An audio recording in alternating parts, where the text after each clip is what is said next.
92.7，我是芒果儿。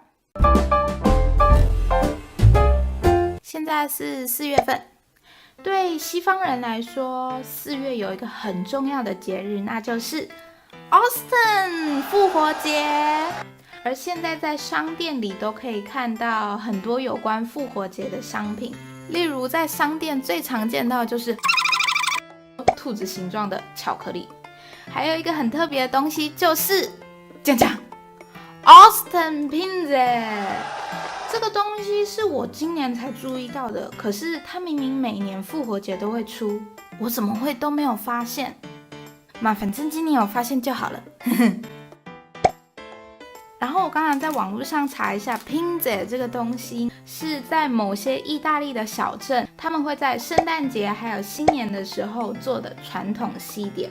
你看，它的名字叫做 Pizza， 它的名字的由来是取自相似音 pita 和 pizza， 还有 pinza， 而它的外形有像一个发糕的形状，那是因为它在烤之前，在那个生的面团上面用剪子把它剪2刀，去烤的时候它就会变成这样子。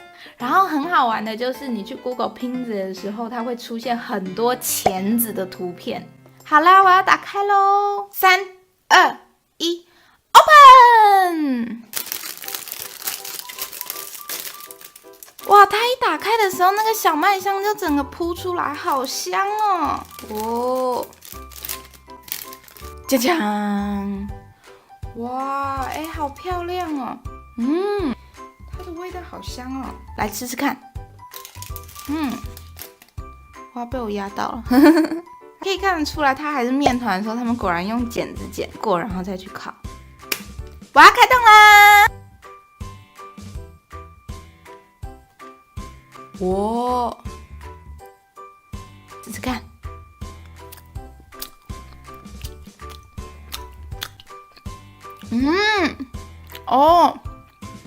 它吃起来很扎实哎，我不知道是不是因为我买了奶油的口味，它的奶油的味道好香，它比其他的面包口感还更扎实，很好吃。不知道最传统的味道是不是这个？因为我买的这个牌子在奥地利做的面包全部都是很软很好吃的。对了，我今天还买了这个，酱酱。很酷吧？这个东西它是 Hochfing 就是马克吐温写的《顽童历险记》，可以看到它的包装，它的包装很漂亮，我当初也是被它的包装吸引到的，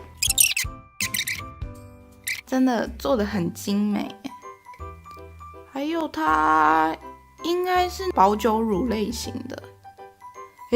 等一下 ，Coffee in Haltiges Milch Mixed Drink， 哇！哎呀，它是那个要加到咖啡里面的牛奶，不过应该也是可以的，来喝喝看吧。我觉得我应该会把这个瓶子留下来。开啦！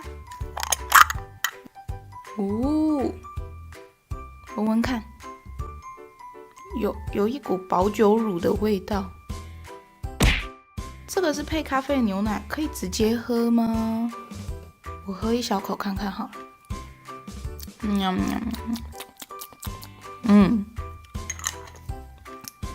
它喝起来刚开始有一股柠檬的清香，然后后面甜甜的，完全喝不出任何牛奶的味道。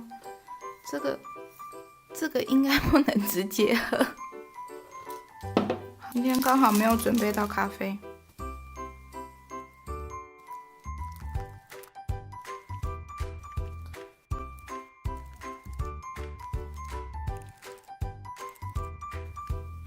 不，我的家人还在等我的早餐，我不可以一个人独占它。总结来说，这个 Austen 的 Pizza 在我心中，它很好吃。有机会的话，我应该要吃更传统的 Pizza 的味道。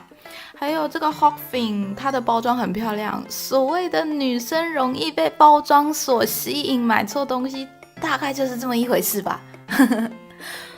我下次来配看咖啡吧。如果你还知道复活节什么传统的西点，又或者是你有没有看过《顽童历险记》，还有什么事情想和我分享的话，请在下面留言告诉我哦。谢谢大家今天的收看，我们下次见， Peace 吧。